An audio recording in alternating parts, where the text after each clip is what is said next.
Good afternoon and welcome to Coach Franklin's weekly press conference. Just a reminder to turn your cell phones to vibrate, off, or mute.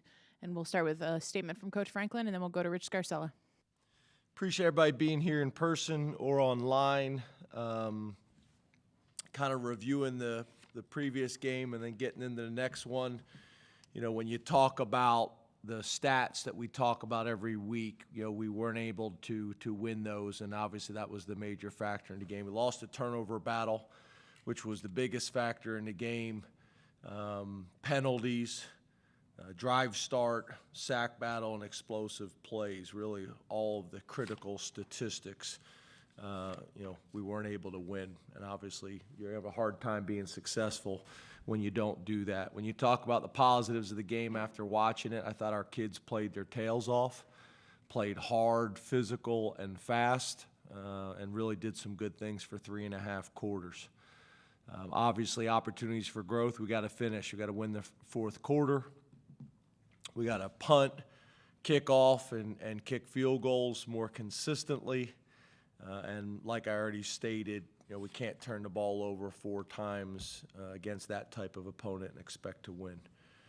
When you get into Indiana and Tom Allen on the road, obviously have gotten to know Tom really well, since he's joined the league, and got a ton of respect for Tom. Good man, good person, good coach. Offensive coordinator Walt Bell. I know Walt from his time as the head coach at UMass, as well as the offensive coordinator at Florida State and Maryland. High tempo offense, maybe the fastest offense in the country when it comes to tempo. Guys that we're impressed with is the Auburn transfer at running back, Sean Shivers, who we're familiar with. The running back that's giving them juice right now, Jalen Lucas, as both a return man and a running back. The quarterback, Connor Bazelak, who is also a transfer. And then a receiver that we're familiar with, Emery Simmons, is also a transfer. Defensively, from what we understand, Tom is calling the defense, but Chad Wilt is the defensive coordinator. Obviously, those two are working together. Chad's actually from Carlisle, Pennsylvania, but Tom is calling the defense from the way we understand it. Got a lot of respect for Chad. I've known him for a long time. Most recently was at Minnesota, was at Cincinnati before that. Guys that we're impressed with on the on the defensive side of the ball, cornerback number 23, Jalen Williams. Defensive end number 92, Alfred Bryant. Will linebacker number 44, Aaron Casey. Cornerback, who seems like he's been playing there forever, Tywan Mullen. And then, we're not really sure what's going to happen, but make the argument their best player, number 4, Cam Jones, has been out the last couple weeks, and he's week to week, so we're preparing as if he'll be back. And then on special teams, Casey Tiergarten is a special teams coordinator, been there for the last couple of years. Again, Jalen Lucas shows up as a kick returner. Their kicker, Charles Campbell, has been pretty consistent, 80% on field goals with a long of 51, 18 for 18 on PATs. And then also James Evan. They got a New Zealand punter who does a nice job for them. So that's kind of where we're at on the road. Be a challenging situation. Got to get our guys ready. Got to practice well today. Go find a way to be 1-0 this week. So open up the questions. Rich Scarcella and then Mark Wigenrich. Good afternoon, James. How are you today? Hey, Rich. How are you? Good. I'm okay. I'm really good. Thank you. Hey, now that you have 2 conference losses, would you consider taking a longer look at Drew at quarterback the rest of the way? Yeah, I guess first of all, it's not a decision that I make on my own. I want to, whenever there's big decisions like that, I want to make sure that I'm not too close to it. So I had a pretty good conversation with Mike Yursich, obviously. Talked to Manny Diaz about it. Talked to Coach Wiz about it. Talked to Danny O'Brien. So I talked to the guys that, either been a college or NFL head coach before. Also talked to a guy who played the position as well and got everybody's thoughts. And we'll continue to evaluate it like we always do. But I guess, and I understand the question, I truly do, but it almost comes off to me when I've gotten that question multiple times as if this game is not really important. So for us, we're going to look at who gives us the best chance to be 1-0 this week and go from there. And whoever that is, based on this week's practice and preparation, we'll go with. And that's really kind of how it's been all year long. So, again, but I've had good conversations with a bunch of members of the staff about it, making sure we're all on the same page, making sure everybody kind of sees it the same way. Obviously, it's Tuesday, so we haven't even practiced yet. But, I guess that's where I struggle a little bit with. There's still a ton of football left to be played. And whoever's going to give us a chance to be 1-0 this week and have a chance to win a bunch of games this year, for all the guys in the locker room, that's who we're going to go with. But I just, the question, and similar questions like that, I don't necessarily love the tone of it, but I get it, Rich. I don't hope this doesn't come off as an attack on you. I don't mean it that way. I just, to me, it's an interesting question. Mark Wogenrich and then Frank Bodani. How are you? Hey, Mark. Hey, would like to follow up on Rich's question, though. We have not seen Drew practice. That's how you evaluate him. So how has Drew been practicing over the last month? It's interesting because you guys do get to see it, and I've actually, looking at everything, studying everything, and it's amazing how many programs don't allow media in practice anymore. Kind of went through each of the Big Ten teams and kind of looking at everything, obviously looking at offense, looking at defense, looking at special teams, looking at strength and conditioning, looking at all of it, looking at media access, looking at all of it. But he's done a nice job in practice. Obviously, there's a lot of excitement about him. Frank Bodani and then Mike Gross. Hey, good afternoon, James. Good afternoon. Yes. Do you have a philosophy on, or just thoughts or feelings on playing two quarterbacks during a game? Is that something you would consider? Is that kind of against the way that you look at things? Is it just the situation at hand? And just wondered your thoughts on that. Well, considering we've already done that this year, I don't totally understand the question, but each circumstance is kind of on its own. Again, whatever's going to give us the best chance to be 1-0 this week. Mike Gross, then Donnie Collins. Good afternoon, James. How are you? Good. How are you? I'm good, thanks. You talked at the outset about how you lost the key battles, statistical battles that you sort of look at on Saturday. I wonder if watching the film, how do you think it went on a sort of snap-for-snap matchup basis? Because I thought it looked like, in a lot of ways, you matched up well with them, particularly on the line of scrimmage, on a sort of play-for-play basis. What did you see when you looked at the film? And I mean, am I making any sense at all? No, again, I'm not sure. What their ranking is right now, but they're a very, very talented team, and I thought we played our tails off and competed really well for 3.5 quarters.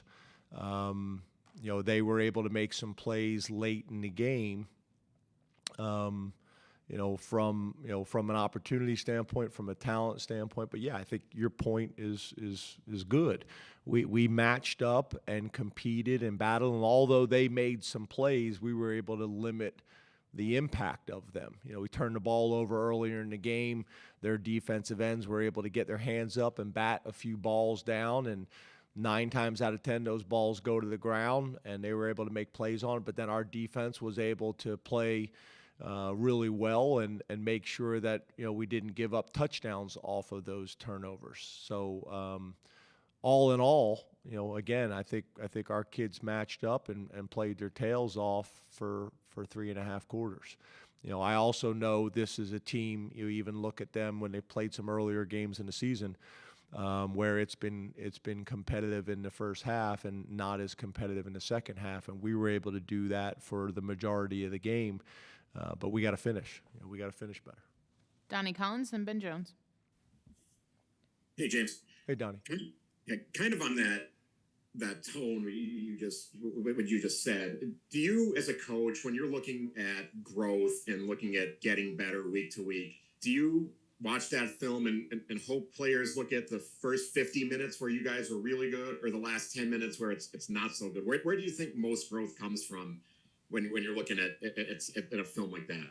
Yeah, I think you got to look at it all, right? You can't pick and choose the stuff you like and discard the stuff you don't like. You got to look at it all. And to me, the thing that was obvious to us as a coaching staff, and whether people agree with this or not, we're better than we were 2 weeks ago. We played better. We're better than we were a week ago. We have gotten better. Not enough to beat that type of team. I totally recognize that. But we've gotten better. When you watch the tape, there was a ton of stuff on that film to feel good about and be proud of. But, you talk about 4 to 6 plays on offense, 4 to 6 plays on defense, and 2 to 3 plays on defense. And against that type of team, those plays are significant. And, but yeah, I think you gotta look at it all. But I think after watching it all and studying it all and critiquing it all, coaches, players, myself, everybody, I think we felt like as a staff that we got better, But we had critical mistakes, and against that type of opponent, when you make a critical mistake, they got a chance to make you pay for it. Ben Jones, then Corey Geiger. Hey, James, how's it going? Hey, Ben. You were talking about, the idea that people will say a quarterback change sort of disregards the idea that you should put your best foot forward every week, or that the game doesn't matter, or something like that. For you, what's the material value in, let's say, 8 wins versus 11 wins in a season, regardless of where the losses come from? And how do you balance the responsibility that you have every week to put your best foot forward with the responsibility to sort of prepare for the future to the best of your ability? Yeah, I think that's a good question, and specifically how you stated it. I think I have a responsibility to the guys in the locker room as well as the coaches to give us the best chance to win as many games as we possibly can. And you threw some numbers out there.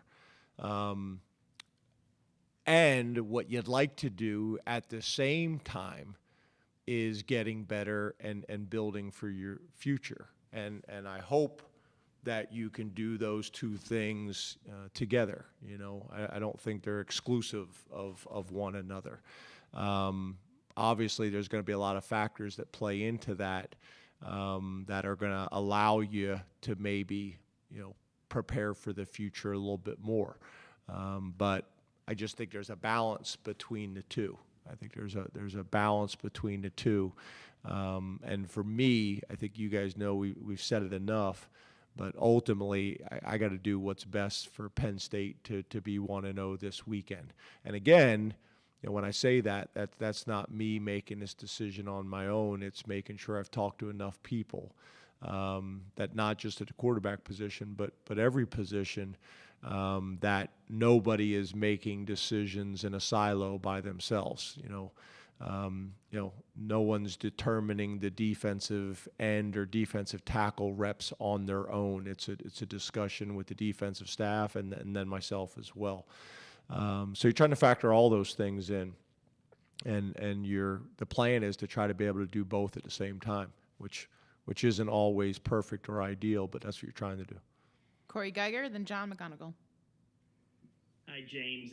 That was pretty much what I was going to ask. So I just want to add one more element to maybe what Ben said and get your thoughts on this. With a quarterback, is it more difficult to do with offensive and defensive linemen? Maybe you can rotate guys in and out. Linebackers, you can rotate guys in and out and get them experience. The only way a quarterback gets experience is playing. So is that preparing for the future more challenging when you're dealing with a quarterback scenario? Yes, because to your point, at other positions you do more rotation. There's no doubt about it.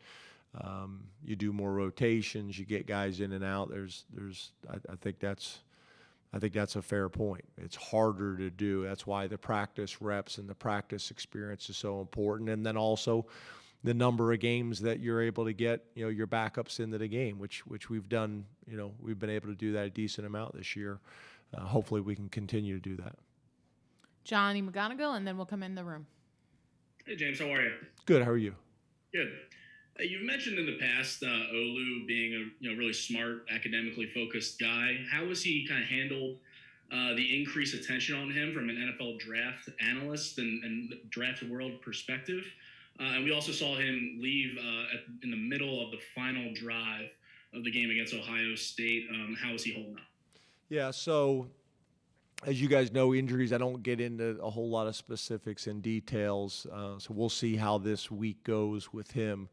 And then, when you talk about the attention that Olu is getting based on his future, had a meeting with his mom and dad and Olu on Sunday, which was a very productive meeting. They're awesome people, and just really was able to kind of get their perspective on things.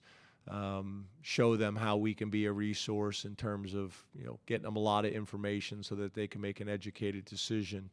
But just being as supportive as we possibly can be. And they're awesome people. I got a very close relationship with them. So does Coach Troutwine. So does Kevin Threlkill. I think Kevin exchanges texts with Mom almost every day, and that was before all this stuff was going on. So they seem to be handling it well, but it's a lot. It's a lot, and the way the rules have changed has made it worse. I know in some ways I think it is better, but in some ways, like in the past, you couldn't talk to an agent. So the majority of the agents that followed the rules would follow them, and there'd be a few that wouldn't, obviously. But right now, their phone is ringing off the hook constantly. And I think sometimes those rules were good because it created a barrier for them a little bit. But it's a lot, but I think they seem to be asking all the right questions and for the most part are handling it well. Mark? James, if I could follow up on Olu, what is he doing so well that is appealing to NFL scouts? I know you're not an NFL scout, but you coached at that level. And for a kid at 19 to be projecting like that so early, how unique is that for an O-lineman? Yeah, it's crazy when you say 19 years old, right? I think it's what I try to talk to the players all the time about is whether it's on an individual basis in terms of playing time, or whether it's on an individual basis on trying to be all conference, or whether it's on an individual basis trying to get drafted and get drafted high, or even from a team perspective. It's about consistency. Almost all the guys in that locker room have shown the ability to flash from time to time and do some really special things. And I think that's what separates Olu. He's just so consistent with his approach, with his habits, with his maturity, with his drive towards being elite really in everything that he does. He's got a chance to be an academic All-American. He's got a chance to be the academic Heisman winner, which I think we've had one other in Urschel. And obviously he's being talked about as a first-round draft choice. I think the biggest thing is he has got unbelievable play strength. He is strong in the weight room, but he's got unbelievable play strength. He's usually in great position. If he is out of position, he has the ability to get himself back into a winning position against a defensive end. But more than anything, it's just about his consistency. You watch the tape, and the guy has got play after play after play of protecting the quarterback's blind side and finishing blocks, and no drama. It's, you know, to be honest with you, I don't think I've gotten a question about Olu all year long until he started being talked about as a first-round draft choice. Why? Because he's just doing his job. Most people only notice offensive linemen when they're not doing their job. Now everybody wants to talk about him, you know. But he's an awesome kid out of Gonzaga High School. He's a Maryland kid, but went to school in D.C. That program did a phenomenal job with him. The parents did a phenomenal job raising him. He's just a really good example, model of doing your job at a high level consistency. And people notice that. And I don't care what industry you're in. Tyler? James, you talked about the ongoing dialogue with your coaching staff at different positions, but when it's the quarterback conversation, and one guy's an unprecedented 4-time team captain, and the other is a true freshman, how much is that, beyond the talent, beyond what you're seeing on the practice field, how much is that a centerpiece of those conversations? You know, it's funny that you say that, because I've noticed this year, and I actually even think this week, I've noticed this year a ton of it. I don't know if it's the COVID 6-year deal or what, but I've noticed a ton of guys that were voted captain in preseason, you know, that aren't starting anymore, you know, across the league or across the opponents that we've played. So that really hasn't factored into any of the discussions that we have had. Sean has earned that through the players' vote and how he's conducted himself all offseason. And so the rest of the captains. But then there's still kind of a responsibility for, you know, doing your job at a high level. And I think that's the thing that I don't know if everybody recognizes, because I understand the emotion and the passion and all that kind of stuff. If you go back and watch the tape, the guy played his tail off and made some really good plays in that game, and made some really good plays in the previous game, which I think I came in here and talked to you guys about. He made 2 throws in the last game as good as I've seen him made since he's been here. But obviously there's 4 to 6 plays that we got to get rid of. So that was not part of the discussion of what you just brought up. Neil? James, I wonder how much you've talked to a lot of people, you've been open about that. After a game like that with a 6-year player, how much input and discussion has there been with, say, him in a one-on-one way, you know, post-Ohio State? When you say input, what are you talking about? I Like just game wonder plan? if the 6-year dynamic changes the customary way, and the same at the other end, where there's player freedom for the young players. Is it different now with that dynamic than maybe it was when you had a kid redshirting and you knew it, and, you know, those type of things? Yeah, I do. I think that's a fair question. I think just based on 6 years and time and experiences, and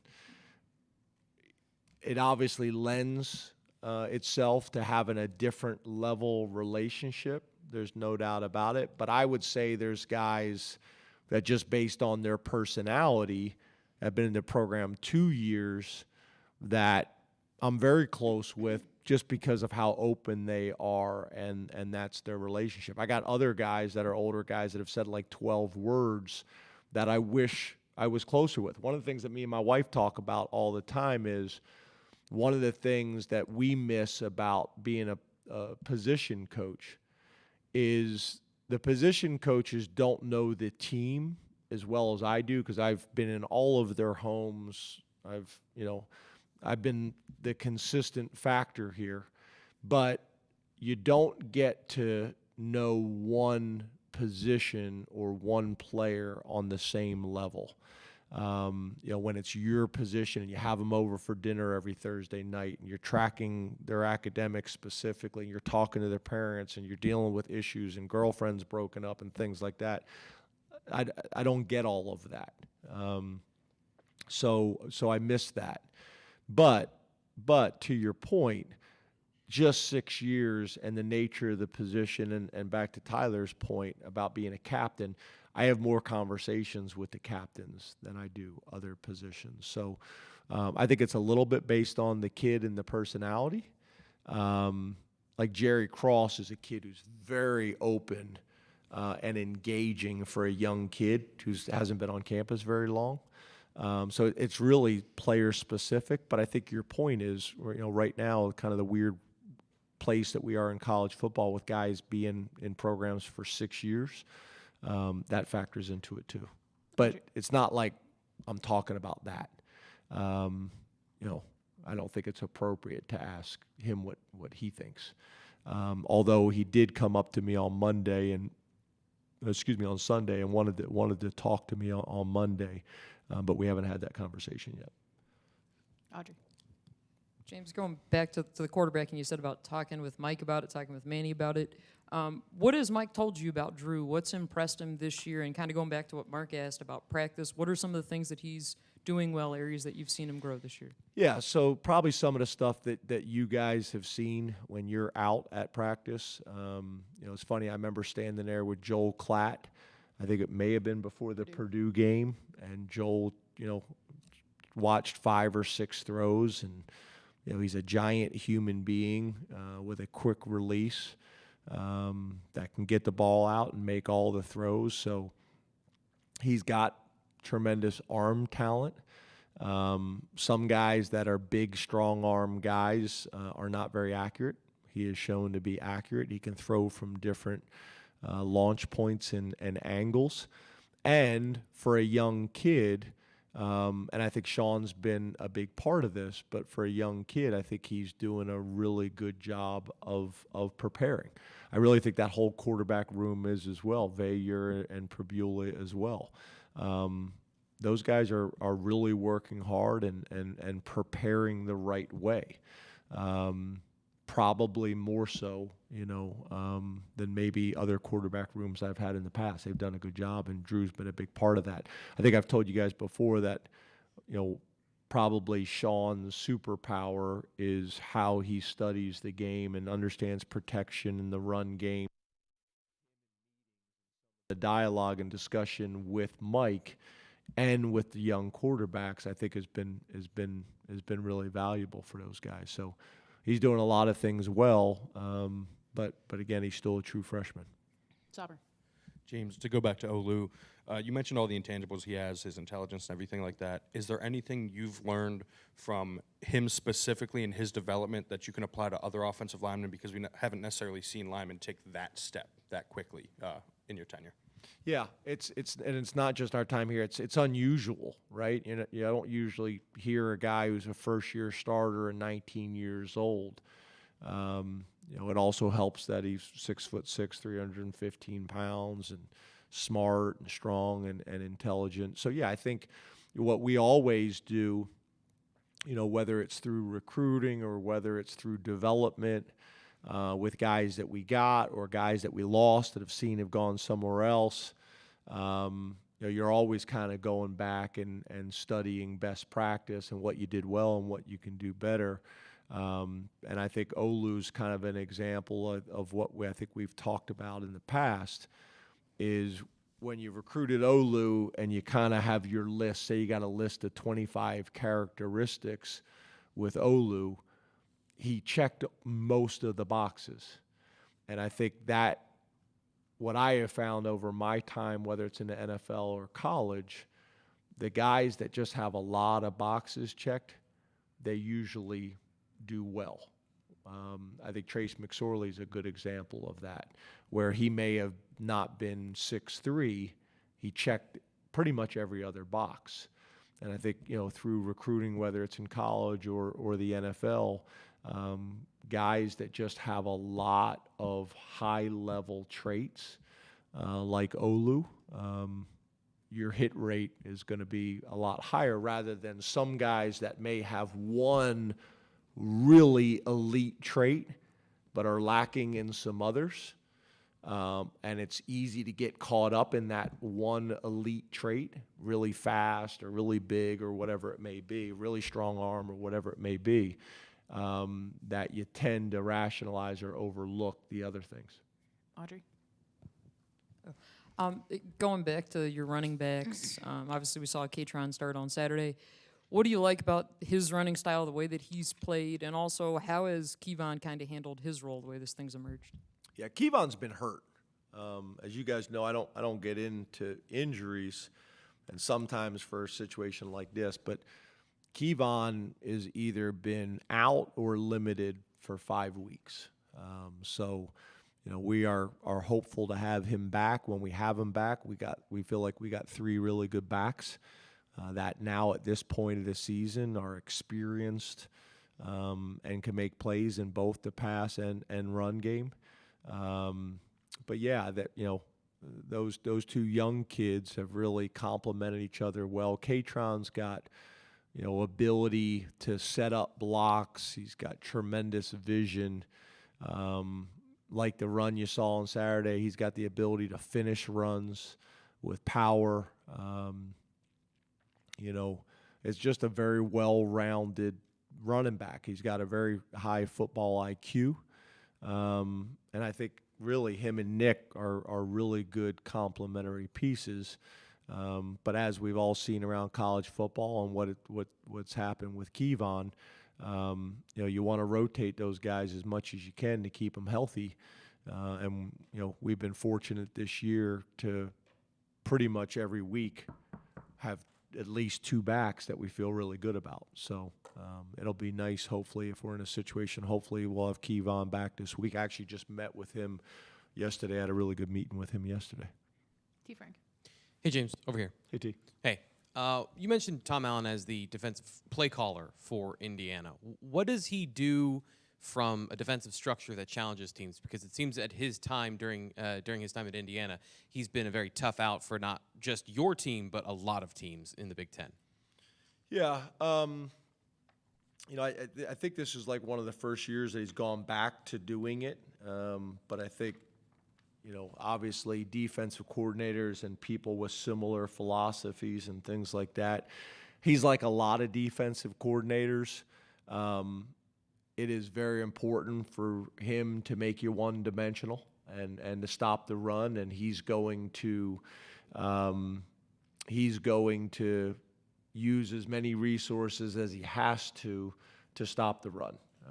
Whether that's in recruiting, whether that is in scheme, whether that is numbers in the box, whether that is angling or slanting or stunning or whatever, however you want to describe it.